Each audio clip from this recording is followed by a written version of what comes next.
Hello students, welcome to R chemic study centre. আমি রাজু, তোমাদের বন্ধু ও স্টাডি কোচ। আজকে তোমাদের বাংলার দ্বিতীয় পরীক্ষার যে 3 নম্বর স্কুলটা রয়েছে, Bardhaman municipal girls high school HS, এই স্কুলের সব প্রশ্নের উত্তরগুলো করাবো। সো তোমরা প্রথম থেকে শেষ পর্যন্ত ক্লাসটি দেখতে থাকো। আর তোমরা যারা যারা আগের স্কুলগুলো দেখোনি তারা আই বাটন থেকে দেখে নাও, অথবা আমি ডিসক্রিপশানে লিঙ্ক দিয়ে রেখেছি, সেখান থেকেও তোমরা দেখে নিতে পারো। ওকে, তাহলে চলো বেশি দেরি না করে শুরু করি আজকের বাংলার ক্লাস। দেখো প্রথমে কি বলেছে, সঠিক উত্তরটি বেছে নিয়ে লেখো। একের দাগের একের প্রশ্ন দেখো, মাঠ মানে তো ড্যাশ প্রাণের শাশ্বত এক দ্বীপ। এটা হবে মাঠ মানে তো সবুজ প্রাণের শাশ্বত এক দ্বীপ, তাহলে এটা হবে অপশন খ, সবুজ। দুইটা দেখো, মৌমাছি তাড়ানোর মন্ত্র জানে ধনায়, আরজান, কফিল নাকি কানায়, তাহলে এর সঠিক উত্তর হবে অপশন ক, ধনায়। তিনের দেখো, মুকুট হয়ে ঝাঁক বেঁধেছে লক্ষ ড্যাশ মাছ। এটা হবে লক্ষ হীরার মাছ, অপশন ক হবে সঠিক উত্তর। চারটা দেখো, ঝড় কবিতায় ঝড় এসেছিল ভোরবেলায়, রাতে, দুপুরবেলায় নাকি সন্ধ্যাবেলায়, তাহলে এর সঠিক উত্তর হবে অপশন গ, দুপুরবেলায়। পাঁচের দেখো, সন্ন্যাসী শব্দটির স্ত্রীলিঙ্গ কি হবে? সন্ন্যাসিনী, দেখো প্রত্যেকটাই সন্ন্যাসিনী আছে কিন্তু বানানগুলো আলাদা, তাহলে সঠিক বানান হবে অপশন ক, সন্ন্যাসিনী। ছয়টা দেখো, বহুবচনের উদাহরণ। এখানে দেখো মালাখানি, ছাত্ররা, কলমটি নাকি আপনি, তাহলে বহুবচনের উদাহরণ, এর সঠিক উত্তর হবে অপশন খ, ছাত্ররা। এরপর দেখো সাতের প্রশ্নটা কি বলেছে, অশ্ব কি জাতীয় লিঙ্গ? তাহলে এটা হবে পুংলিঙ্গ, অশ্ব হচ্ছে পুংলিঙ্গ। আটের দেখো, একটি উভলিঙ্গের উদাহরণ হলো শিক্ষিকা, শিশু, বুদ্ধিমতী নাকি বালিকা। এর সঠিক উত্তর হবে অপশন খ, শিশু। কারণ ছেলেকেও শিশু বলা হয় আর মেয়েকেও শিশু বলা হয়, মানে বাচ্চা মেয়েকেও শিশু বলা হয়, বাচ্চা ছেলেকেও শিশু বলা হয়, তাহলে শিশু এইটা হচ্ছে উভলিঙ্গের একটা উদাহরণ। তারপর দুয়েটা দেখো, অতি সংক্ষেপে উত্তর দাও। কুমির আখের আগা চিবিয়ে কি দেখলো? তাহলে এটা হবে কুমির দেখলো তাতে মিষ্টি নেই, তা কেবলই নোনতা। দুইয়ের প্রশ্ন দেখো, বনের পরীর আশীর্বাদে দ্বিতীয়বার ফণিমনসার কেমন পাতা হয়েছিল? এটা হবে কাচের পাতা। তিনের প্রশ্ন দেখো, বাঘ কোন গাছের উপর ঝাঁপিয়ে পড়ল? এটা হবে তবলা গাছের উপর ঝাঁপিয়ে পড়ল। চারের প্রশ্ন দেখো, কে স্বেচ্ছায় বৃষ্টি আনার কাজে নিযুক্ত হয়? এটা হবে ব্যাঙ।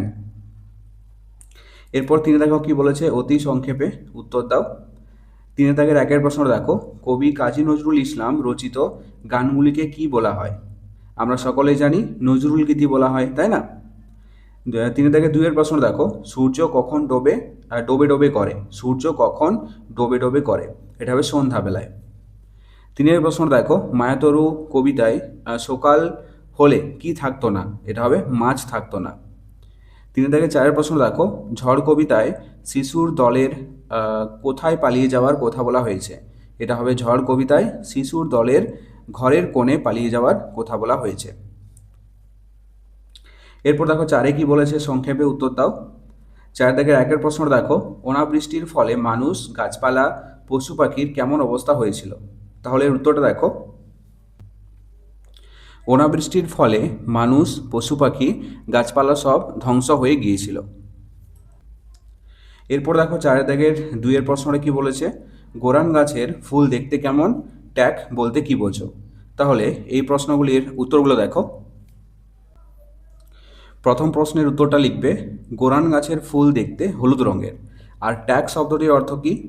ট্যাক শব্দের অর্থ হচ্ছে দুটো ছোট নদী একসঙ্গে মিলিত হওয়ার ফলে যে ত্রিভুজ খণ্ড তৈরি করে, সেই ত্রিভুজের ন্যায় জমির শীর্ষদেশকে ট্যাক বলে। এখান থেকে এতটা পর্যন্ত লিখবে। এরপর পাঁচের দাগেরটা কি বলেছে, সংক্ষেপে উত্তর দাও। পাঁচের দাগের একের প্রশ্ন দেখো, ভালুক হয়ে ঘাড় ফুলিয়ে করতো সে গড়গড়, কোন কবিতার অংশ? এটা হবে মায়াতরু কবিতার অংশ। এই অংশে কে ভালুক হতো? এটা হবে মায়াতরু বা মায়াবী গাছ ভালুক হতো। আর ভালুক কখন গড়গড় শব্দ করে? এটা হবে চাঁদ উঠলে। পাঁচের দাগের দুইটা দেখো, কবির ছেলেবেলার কোন গান কখন মনে পড়ে? কোন গান মনে পড়ে? বৃষ্টি পড়ে টাপুর টুপুর, নদে এলো বান। এই গানটা মনে পড়ে কখন? মনে পড়ে এটা হচ্ছে বাদলা হওয়ার সময়। এখানে কোন কবির কথা বলা হয়েছে? এখানে রবীন্দ্রনাথ ঠাকুরের কথা বলা হয়েছে। ওকে, এরপর দেখো 6 কি বলেছে, লিঙ্গ পরিবর্তন করো। তরুণ, বিদ্বান, কবি, পূজনীয়া আর ঠাকুমা। তাহলে দেখো তরুণ শব্দটির লিঙ্গ পরিবর্তন করলে কি হবে? তরুণী, বিদ্বান, বিদ্বানী, কবি, কবয়িত্রী। ওকে, এখানে মহিলা কবি লিখলেও হবে। তারপর আছে পূজনীয়, ঠাকুমা, ঠাকুরদা। এরপর 7 বলেছে দেখো, সমার্থক শব্দ যোগে বহুবচনের একটি উদাহরণ দাও। এটা হবে মা বাবা। এরপর 8 বলেছে যে কোনো একটি বিষয়ে পত্র রচনা করো।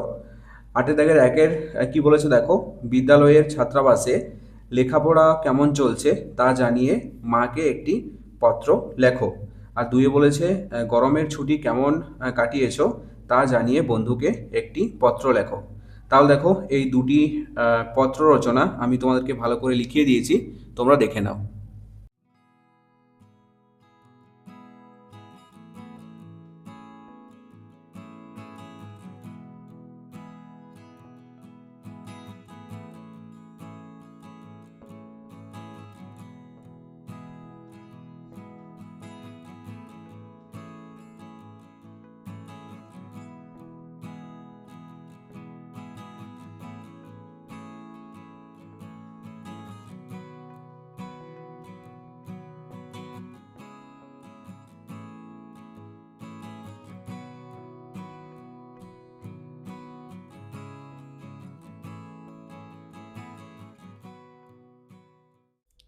সো এই ছিল আজকের ক্লাসটি কেমন লাগলো অবশ্যই কমেন্ট করে জানাও। আর যদি ভালো লেগে থাকে তাহলে অবশ্যই একটি লাইক করে দিও।